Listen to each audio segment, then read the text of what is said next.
Well, good morning, everyone. Good morning.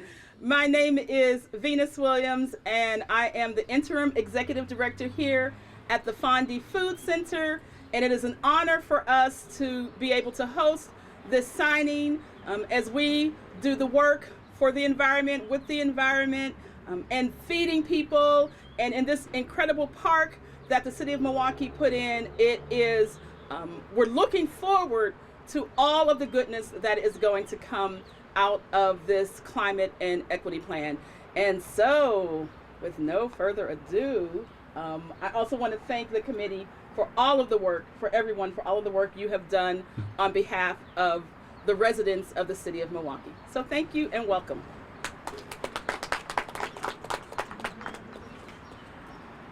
All right, good morning, everybody.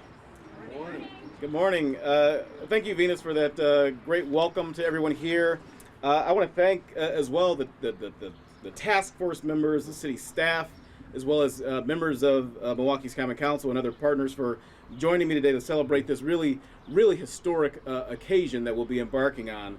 I'd like to thank Venus, who you just heard from a moment ago, the executive director here at the Fondy Farmers Market and executive director of Alice's Garden, for hosting us here at Fondy Park. Just a wonderful location here in the city of Milwaukee. Venus has been a leader in the Lindsay Heights neighborhood for many years and a champion of our entire community. So thank you, Venus, for having us. What better location, really, is there to talk about climate action than Fondy Park, where we stand right now? This community gathering space not only provides local food access through the Fondy Farmers Market, but it also collects 83,000 gallons of stormwater runoff by using a cistern that's underground here. 83,000 gallons collected at this place, this park in the city, using green infrastructure. That cistern helps to reduce flooding and basement backups and sewer overflows right here in the community. Not to mention there's a 6-panel, 1.8 kilowatt solar system that powers the lights here and provides free public Wi-Fi here at Fondy Park. As folks on the committee knows, that a rapidly warming planet is changing climate, and it presents a new set of challenges for Milwaukee, and how we respond to that challenge will shape the future of our city. All Milwaukeeans will be affected by climate change, and low-income communities in our city will face environmental hazards at a higher rate than other neighborhoods here. So we've got to be clear-eyed. We have to be about the damage climate change is creating and will continue to create as well. The industry that once upon a time put Milwaukee on the map has polluted our land. It has also warmed our planet, threatening our city, and more frequent flooding and extreme heat events are likely to follow. The car-centric transportation system of the last century has devastated many neighborhoods throughout our city. And prolonged disinvestment has left many of our homes poorly positioned to shield families from extreme weather events that'll happen in our city. All these impacts have been felt most severely by residents of color in Milwaukee. And as we look ahead to the Milwaukee of the future, one filled with hope, one filled with inclusivity, and boundless potential for generations to come, we have to seize the opportunity to address those wrongs of the past. Milwaukee is a city that was built on a spirit of innovation, of resilience and progress. We believe in creating a community where every person has the opportunity to thrive. No matter what neighborhood they live in, every person in Milwaukee has the opportunity to thrive, where opportunities are within reach and where nobody is left behind. Through a focus on attracting family-supporting green jobs of the future, creating resilient neighborhoods and modern transportation networks, as well as engaging our city uplifts those who bear the brunt of the impacts of climate change, my administration is committed to addressing this crisis in a way that promotes growth. Our response to these challenges is an important part of my vision to grow Milwaukee's economy, as well as grow our population in the city to 1 million people. We're the economic engine of this state. The entire state of Wisconsin, Milwaukee is the one that helps to power. And in our work in doing that, we've got to be equity driven. We have to have that sort of approach to our changing climate so we can keep Milwaukee as a hub for the jobs of the future, as well as making Milwaukee one of the best places in the country to raise a family. The Climate and Equity Plan provides the vision and foundation for climate action here in Milwaukee. The plan will help accelerate existing climate action in Milwaukee and inform development of new initiatives, all with racial as well as economic equity in mind. So the plan has two primary objectives. One is to reduce community greenhouse gas emissions 45% by 2030 and achieve net zero emissions by 2050.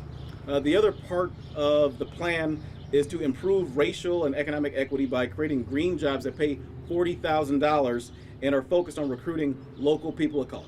All right, so two objectives, reducing greenhouse gas emissions and then working to make sure that we include people of color who live in disadvantaged neighborhoods to have the opportunity to work in this new green economy in Milwaukee.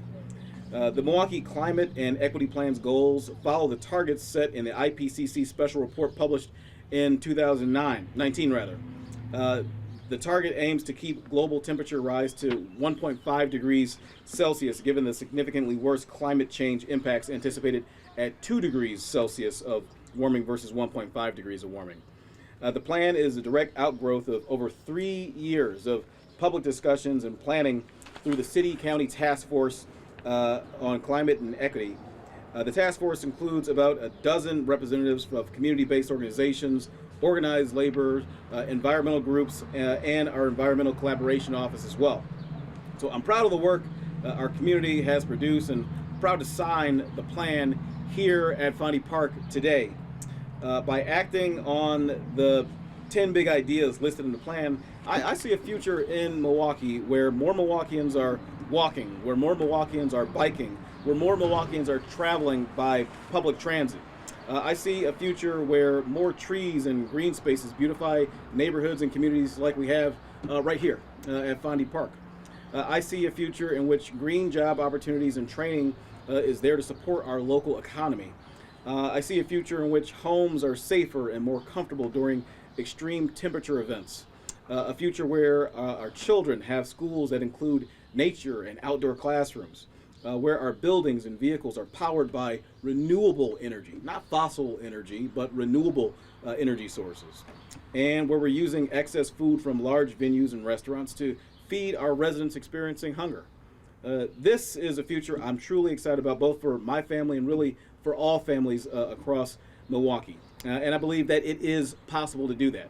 And one of the big parts of the reason that we're here today is because we've had so much incredible support from members of our city council, including the Alderwoman who led this effort, who was the lead sponsor on making sure this legislation got through the committee process, got through the Common Council, and is now available for my signature. That's none other than 14th District Alderwoman Marina Dimitrijevic. So at this time, please welcome Alderwoman Marina Dimitrijevic. Thank you. Thank you so much. Yes, I did have the honor and pleasure to see this across the finish line. And this is the finish line, to have that pen put the signature on something that so many people worked on. Before I was even at the Common Council, the county and the city united. Hours, days, weeks, and months of service. Citizen-led service, along with our city environmental collaboration office, to come together with a bold plan. And it's bold. It is bold. When you say zero emissions, what I've been asked is, well, how are we going to get to that? How are we going to do that? First of all, we owe it to our future generations to have zero emissions in 2050 and a 45% reduction in 2030. Let's just all think, what does that look and feel like? What does the air feel like to breathe that in a different way? What are we leaving behind to the next generations of Milwaukeeans when it comes to land, air, and water? And just like the mayor said, he's got a vision. He wants to build the population and grow this city and do it in the right way. That it's people-centric, not just car-centric. That it's inclusive, that it's equitable, and that it's clean and fair for everybody. So I was excited to work through the committee process. We had over 50 people testify at our committee hearing. We haven't had that for a while. I hope we have it again coming up soon because we got a lot of big things before us. But we haven't had that in a while, that type of participation. We are now letting the state know, the nation know, and the whole world know that Milwaukee is going to move forward for a cleaner future for all of us. And we're going to do it in an equitable way. We're going to build those jobs and get people into the jobs who need them the most in a clean and renewable way.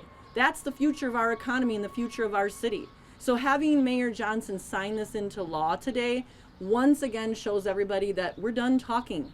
The urgency is now. The science cannot be debated anymore. We have seen the most atrocious, dangerous weather events I've ever thought I could imagine in my lifetime, let alone what those will be in the future. But let me tell you, although it was humans that mostly accounted for this, it's humans and all of us here today and in our collective action as the biggest city in the state of Wisconsin that can reverse those effects. We can do it collectively. That's what climate activism is all about, is coming together and knowing that every small change has a big impact. So today, let it be known when the mayor signs this into law, the talking, the planning, that's done. The action is taking place starting today. We were already moving in that direction, but this city will look and feel differently in the next couple years and be on the right path, which I think we all deserve. It's the difference between surviving and thriving. And I think that's the type of city that the Common Council wants, and certainly the mayor of the city of Milwaukee and all of our residents deserve. So I could not be more excited than ever to be here today. Thank you.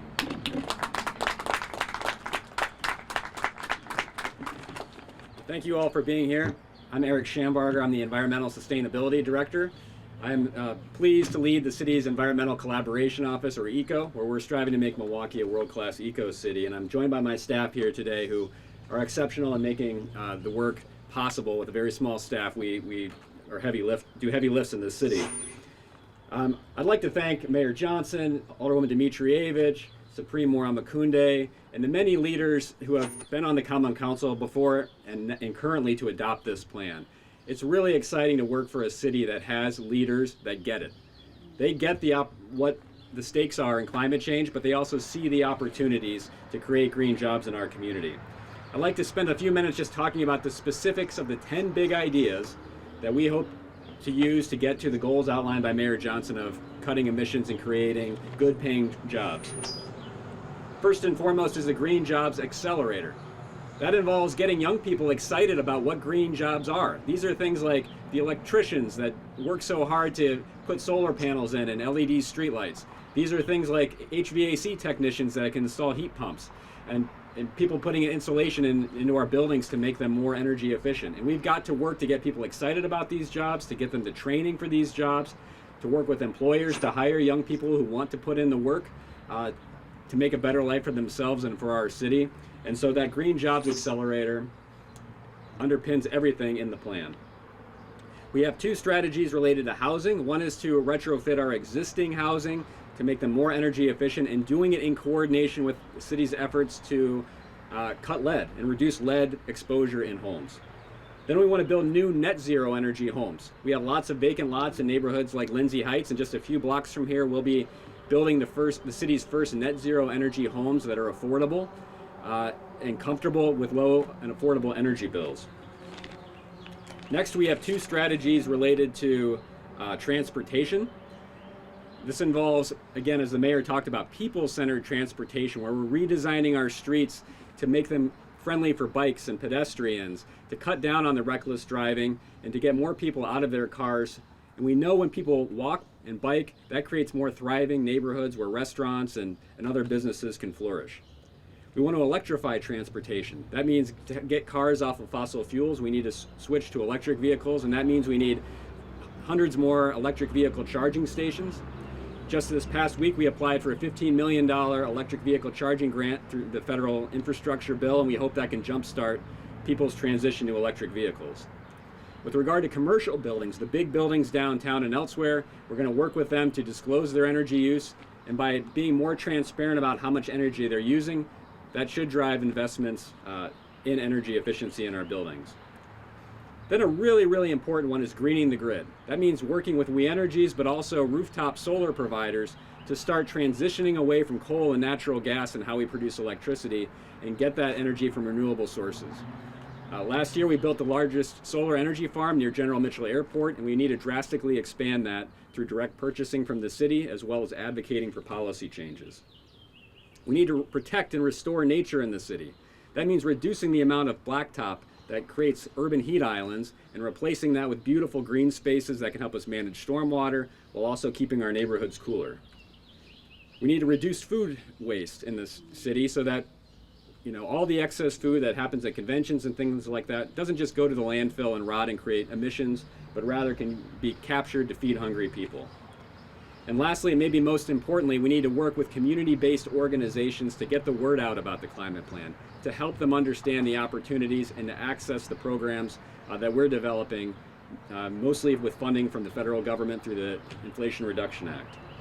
These are all very big ideas. We're working aggressively to get federal funds to augment the city's limited resources to make this plan a reality. My office, the Environmental Collaboration Office, is locked in to make sure this is a plan that doesn't sit on the shelf, but that we act on starting today and going forward.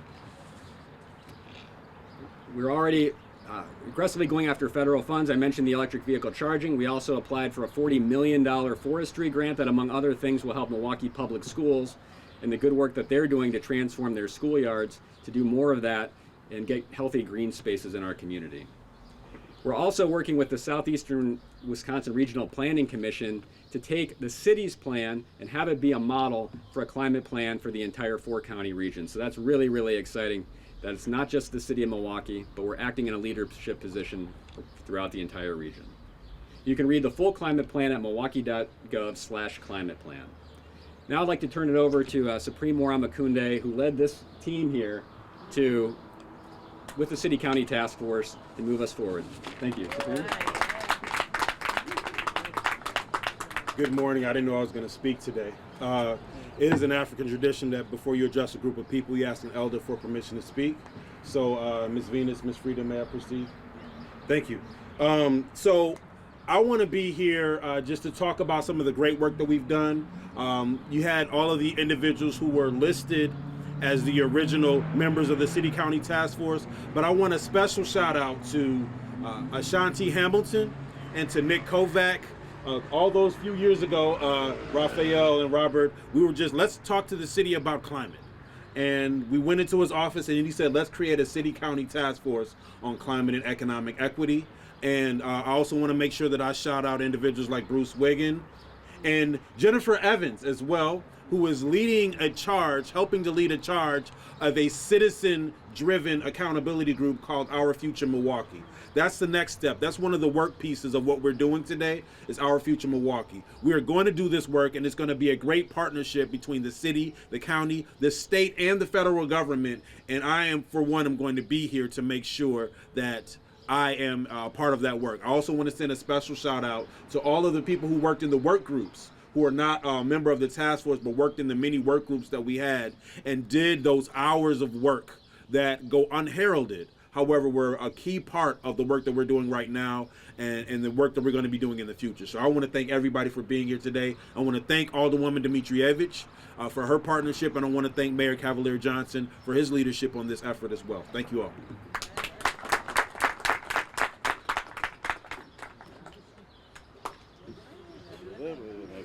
Make sure we're. I'm sorry. There you go. Yep. Now you again. All right. So you've heard from me, you've heard from ECO, you've heard from Alderwoman Dimitrijevic, you've heard from Representative Supreme Mayor Makunde. Now it's time to sign the file, make this law, and proceed with making Milwaukee the climate and equity city that it needs to be for our future. Let's get going.